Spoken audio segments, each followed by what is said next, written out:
Hello everyone, today in this video I will show you how to fix headphone audio problem in iPhone 16 Pro Max.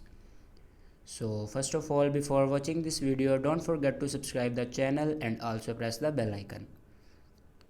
So let's start the video. First of all, open settings and then open a main page of settings and then click on sounds and haptics.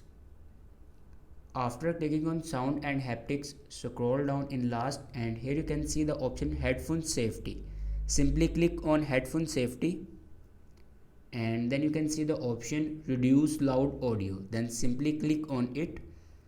After turning on reduce loud audio, you can see decibels as loud as heavy city traffic.